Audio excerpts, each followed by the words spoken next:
Europe 1 Soir. 19h, 21h, Pierre de Villeneuve.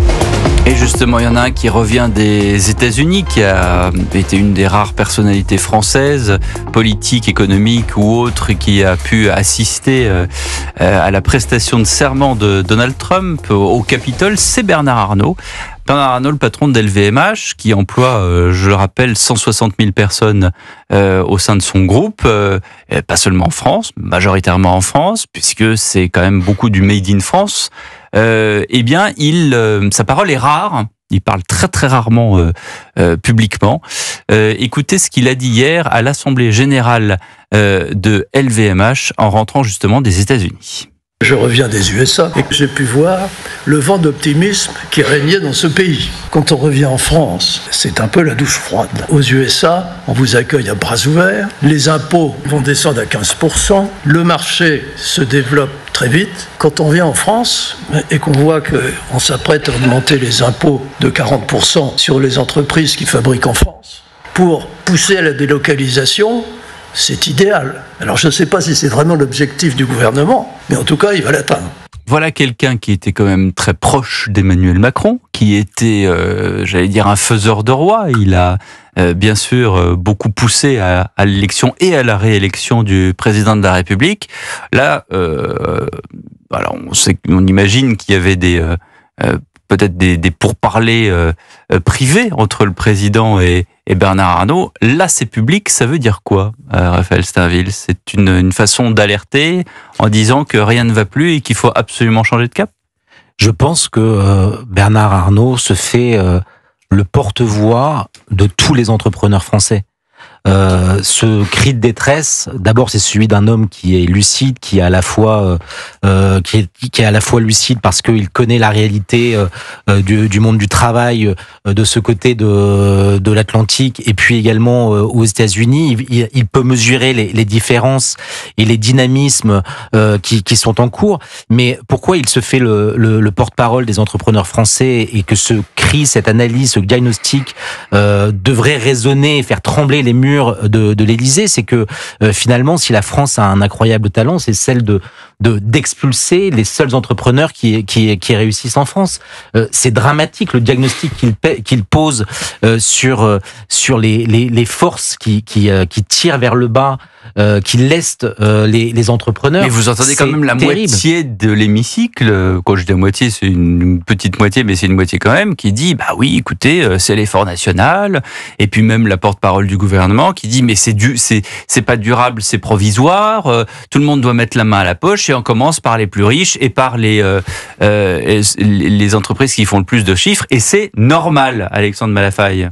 Est-ce que c'est normal? Le ministre du Budget, M. Lombard, a déclaré que la France était un pays d'État et de protection. Donc on est un pays qui n'aime pas l'entreprise. On a diabolisé le monde économique, on a diabolisé les patrons. Et d'où vient M. Lombard, Alexandre Malafaille? Oui, mais il vient de la Caisse des dépôts, mais il vient aussi de la gauche, il vient aussi d'un univers politique, notamment M. Sapin. Donc il y a un fond de réflexion derrière tout ça, bien sûr. Il y a un dogme derrière ça. Il y a des sujets, évidemment, qu'on appelle le partage de la valeur. Il n'y a rien d'étonnant dans les déclarations de M. Lombard. On parlait d'idéologie il y a quelques minutes à propos de la vie c'est politique pour ça que je voulais vous entendre là-dessus. On retrouve effectivement les mêmes lunes de la vie politique française et de la gauche, mais cette espèce de mépris ou de méconnaissance, les deux d'ailleurs à la fois, de l'économie, entraîne ce type de position et de posture qui n'ont pas de sens. La France, c'est pas une île. C'est pas un endroit dans lequel, depuis 1981, on peut faire des affaires en tenant compte pas en compte de ce qui se passe dans le reste du monde. Et donc cette déconnexion-là, elle amène à des inepties. Il a fallu des décennies pour corriger toute la fiscalité sur les successions, pour empêcher de finir de détricoter le tissu des entreprises de taille intermédiaire. Sinon, on perdait plus rien, notamment dans le domaine industriel. Aujourd'hui, qu'est-ce que l'on voit? On voit qu'on regarde à chaque fois de manière extrêmement critique les entreprises, notamment les grandes, parce qu'elles font des profits. Alors chaque fois, on a des gros titres des journaux en France, on veut dire 100 milliards de profits le CAC 40. Mais qu'est-ce qui se passerait s'ils faisaient 0 milliard de profit? Combien de casse sociale aurions-nous et combien de conséquences aurions-nous en effet d'emploi sur le pays? Mais ça, on n'en parle jamais. Mais qu'est-ce qui ferait, surtout si au lieu d'employer 160 000 personnes, on sait que LVMH, pour une grande partie, de ces, comment dirais-je, de ces activités, c'est beaucoup de faits main, donc tous les gens qui travaillent à la main. S'il employait des machines à la place des 160 000 personnes, qu'est-ce qu'on dirait? Mais on dirait que c'est scandaleux. On leur tomberait dessus. Moi, hier, j'ai eu la chance de visiter un site industriel dans l'est de la France. Moi, j'ai été fasciné par cette entreprise qui emploie des centaines de personnes. Qui sont tous très heureux. Ces salariés. Et qui contribuent à une œuvre d'entreprise où ils produisent quelque chose dont ils sont fiers. Ça irrigue tout le bassin régional, local, en termes d'emploi et de vie. C'est formidable. Et ces gens-là, ces entreprises-là, on ne les reconnaît pas. On ne comprend même pas comment elles fonctionnent. Donc, cette espèce de méconnaissance, elle est un contraste absolu par rapport à ce qui se passe aux États-Unis. Et où, pour le coup, on fait la part belle aux entreprises. Mais après, derrière, qu'il y a un sujet et sur le quand la holding de Bernard Arnault donne 100 millions d'euros pour la reconstruction de Notre-Dame, on a quelques députés, notamment de la France Insoumise, qui a dit on ne veut pas des miettes de M. Arnault. Et j'écoute des gens, M. Léaumont aujourd'hui a parlé de Bernard Arnault en disant c'est un traître. Voilà, il a employé ce terme-là. Non mais il faut imaginer Antoine Léaumont de LFI. Et voilà, il faut quand même oser dire ça, quoi, un traître. Mais ça n'a plus aucun sens. Ils ont perdu la raison.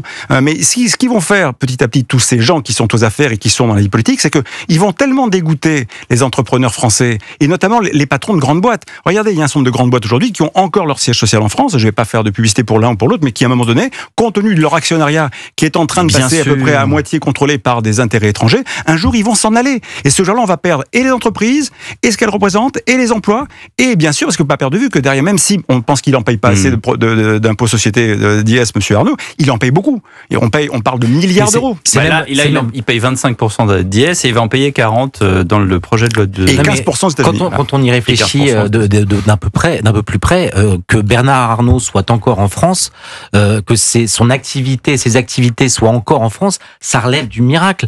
On a les plus hauts prélèvements obligatoires, on a le prix de l'énergie qui est sans commune mesure plus cher que chez nombre de nos voisins. Et malgré tout, il a une activité industrielle en France. Et on est contre la méritocratie en France. On n'aime pas les gens qui ont réussi. Ah oui, contre l'argent, ça c'est sûr, depuis toujours, mais on est contre... Nicolas Sarkozy, il n'y a pas très longtemps, dans le JDD, disait que les Français étaient une nation insurrectionnelle, c'est-à-dire qu'on a fait la révolution, etc. Il y a toujours quelque chose tout est dans la violence. Et on est réactionnaire à la richesse. C'est mal d'être riche, c'est mal de posséder, c'est mal de... Je cite toujours cet exemple, c'est au-delà de cette limite, votre ticket n'est plus valable, de Romain Gary, et Jean-Pierre raconte, le narrateur, à son fils, il dit, tu vois aux États-Unis, quand il y a un type qui roule en Cadillac, il s'arrête au feu rouge, et un autre type qui le regarde et lui dit, ah, un jour j'aurai une Cadillac. Et en France, il y a un type qui est arrivé avec une Rolls, l'autre le regarde et dit « Quel connard, celui-là peut pas rouler en 2 chevaux comme tout le monde ». C'est ça la différence, en fait. Je cite toujours cet exemple, mais c'est tellement vrai. On est contre la méritocratie, on est contre celui... On ne supporte pas le bon élève qui, depuis la classe de CP, a travaillé, a fait une prépa au détriment des boîtes de nuit, d'aller s'amuser, etc. Il a dit « Un jour... peut-être je gagnerai de l'argent » et ensuite il se fait embaucher par une grande entreprise et effectivement il partage des dividendes. Et là, on partage des dividendes, il dit vous n'avez pas le droit de partager des dividendes. On est loin du désir. Vous n'avez pas le droit d'être riche. On est loin du désir mimétique. Rendez le pognon. Mais plutôt dans la jalousie et la lutte des classes. Il y a quelque chose de fascinant, parce que la limite de l'exercice, c'est que beaucoup de ces gens qui ont, qui expriment une forme de jalousie, de tristesse, de regret, de rancœur, parce qu'ils n'ont pas, en même temps, ils jouent au loto, et ils vont admirer les stars du football. Mais ils détestent, oui, c'est vrai ça. C'est paradoxal. C'est totalement paradoxal. Un joueur de foot qui va gagner 4 millions par mois, on va l'idolâtrer, et un patron qui va gagner 200 000 euros par mois, même 50 000, on va trouver effectivement que c'est un voleur. Que dit Gabriel Attal, qui en ce moment parle à la télévision sur les impôts? On l'écoute. Si LVMH ou d'autres grands groupes quittaient la France, les premières victimes, ça serait les Français, parce que c'est des centaines de milliers de Français qui travaillent. L'enjeu pour tout le monde, ça sera de s'assurer dans les années à venir que c'était bien temporaire, parce qu'on sait qu'en matière de fiscalité... Il n'y croit pas, il n'y croit pas que ce soit temporaire. La responsabilité collective, ça sera évidemment de continuer à favoriser l'activité économique. Je vous rappelle quand même que ces 7 dernières années, on a baissé l'impôt sur les sociétés de 33% à 25%. Et c'est ce qui nous a permis notamment de créer plusieurs millions d'emplois dans le pays et de faire baisser le chômage. Il ne faut pas dévier de cette politique. Bon, voilà, un peu de clairvoyance quand même mais dans ce monde. Ce que dit Gabriel Attal, c'est que finalement, ce budget, c'est un budget socialiste. C'est un budget socialiste. Alors, il le votera... Mais pourquoi? Parce que c'est ce qu'on a dit tout à l'heure au début, c'est qu'il y a des concessions. Oui. Pour ne pas se faire censurer. Oui, On est compte où on en est? On est dans la position de l'échec et mat. On est dans un échiquier et puis voilà, on essaye d'aller à droite, à gauche, puis finalement... Parce qu'il faut un budget quoi qu'il en coûte. Il vaut mieux un budget que pas de budget, ça c'est sûr. Mais sauf que la dynamique qui avait été instaurée, c'était un des acquis de l'ère Macron, c'était la politique pro-business, et ça c'est en train de passer de l'autre côté.